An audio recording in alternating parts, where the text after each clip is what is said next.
My grandma used to tell me scary stories when I was little. There's one I'll never forget. I was 10 years old when Grandma came to live with us. It was about 6 months after Granddad passed away, and I guess, looking back, she must have been lonely in that big house of theirs, rattling around with only the grief and memories for company. So despite a few protests from Mom, my parents took her in. There were no protests from me, none at all. Grandma was loud and fun, and I loved her.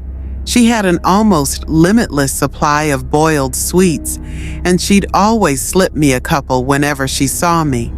She was always the first to stick up for me when I got in trouble too, but it was her stories I loved best. Grandma had all kinds of stories about growing up during World War II, and stories about the things she'd get up to with her friends on the South Coast after her family had been evacuated. Sad stories, funny stories, adventure stories. But it was her scary stories that were my favorite. Grandma had lots of scary stories. She told me she dabbled in the occult when she was a teenager, trying out Ouija boards with her friends, tarot cards, fortune telling, all that stuff. Most of the stories I'd laugh off or forget about not long after she was done telling them, but there were a couple that really did spook me a bit. I was only 10 at the time, you have to understand, and Grandma certainly knew how to bring the stories to life. She'd shut off the lights in my room so only the glow of the night sky shone through the curtains, and she'd shuffle in real close enough so I could see the wrinkles on her face and smell the boiled sweets on her breath. Close enough so her deep blue eyes could stare straight into mine. She must have given me nightmares with a few of those tales, but now, years later, there's only one that I can still remember, only one that stuck with me. The story about the shower and Mr. Longfingers. Grandma told me about Mr. Longfingers one night after I asked about her baths. Grandma used to love her baths. She'd spend ages in them, light candles and incense, and lie in the tub humming to herself until the water turned cold. It drove my mom crazy, but when I asked her why she loved them so much, she said it was the only place she could relax. It was the only place that was safe for her to relax. You know people like me who are, well, more sensitive to certain things. We have to have baths, she told me seriously one night, shuffling closer on the bed. I couldn't possibly spend that long in the shower. It'd be far too risky. Grandma stared at me with those blue eyes of hers, unsmiling, and I knew it was time for one of her stories, one of the scary ones. I shivered with pleasure and pulled the covers up to my chin. Why is it risky, Grandma? She half turned to look out the window, watching me from the corner of her eye, pausing for effect. I waited, feeling my heart rate pick up ever so slightly in my chest. Well, she said after a moment, it's only risky if you close your eyes, of course. If you close your eyes for longer than 10 seconds. What do you mean? Why? Well, do you ever play that game in the playground with your friends? The one where someone turns their back and the others sneak up on them when they're not looking? I nodded, and Grandma nodded back. Exactly. So that's what it's like in the shower, when you have your eyes closed. That's what it's like with Mr. Longfingers. A cold itch tickled back. Who's Mr. Longfingers, Grandma? She let out a deep breath, as if she wished she hadn't said anything, turned her head back to face mine.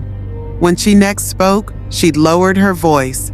No one knows exactly, Grandma whispered. Some think it's a creature that's attracted to the heat and smell we give off in there. Others think it's a demon that finds a way into our realm through the dense steam clouds. No one can say for sure, because the only ones who have actually seen Mr. Longfingers aren't ever going to be able to tell you. I pulled in a breath. Why not? Grandma shuffled closer along the bed and leaned towards me, leaving my question hanging in the air. Don't you worry about it, sweetheart. Don't worry your pretty head. As long as you remember the rules, you'll be fine. What rules? Well, when you're in the shower, you try not to close your eyes for too long. 5 seconds is fine, and 10 is just about okay too. But any longer than that? Yeah, then what? Well, any longer than that, and you may just start to feel something in the room with you, something watching. And if you ever go longer than 15 seconds, that's when you might start to hear a noise too. Hear what? The soft tap, tap, tap of fingers on glass, fingers drumming against the glass door of the shower. If you do ever hear that noise, God forbid, will you make me a promise? What, Grandma? Promise me you'll never open your eyes. I barely slept that night, hardly at all. I'd close my eyes and try to relax, but every time I did, I'd imagine a face pressed against my bedroom window, staring in at me. And when I did finally get to sleep, I had nightmares, bad ones. I had them all week, in fact. Dreams about disembodied eyes watching me in the dark and long fingers reaching out to touch my exposed skin. It wasn't any better when I was awake either. Not really. The shower was the worst. That's when Grandma's story really got to me. I'd never thought about it before, but suddenly I had trouble shutting my eyes in there. I'd be standing beneath the beating water, shampoo running down my face, and as soon as I squinted, my eyelids closed. I'd hear Grandma's words running through my head. 5 seconds is fine, and 10 is just about okay too. But any longer than that, I'd rub my hair fast, feeling the shampoo dripping off my chin, and as soon as I'd counted past 5 seconds, I'd feel it. A sort of pressure. Not a feeling of being watched exactly, but something close to that. I'd run my fingers faster and faster through my hair, frantically trying to get the suds out, and the ready blackness behind my closed eyes coupled with the rush of water in my ears would feel like a held breath, like the silence before a scream. The seconds would race through my mind, and I'd be so desperate to open my eyes again that I'd sometimes do it before my hair was rinsed fully clean, and my eyes would sting with shampoo.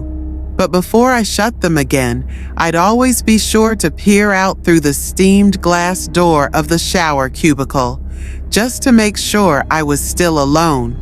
It wasn't long before Mom realized something was up. She heard me crying out in my sleep one night and came in to comfort me, asked me what the matter was, and it all came out. I told her about Grandma's stories and about Mr. Longfingers. She got this look on her face when I was telling her, like she used to get with me when I'd made her really mad.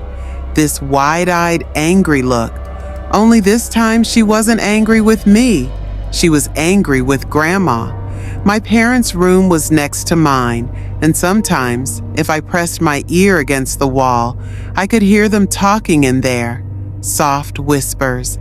That night, though, after Mom was satisfied I wasn't scared anymore, and she'd gone back to her room, the whispers weren't soft at all. Oh no.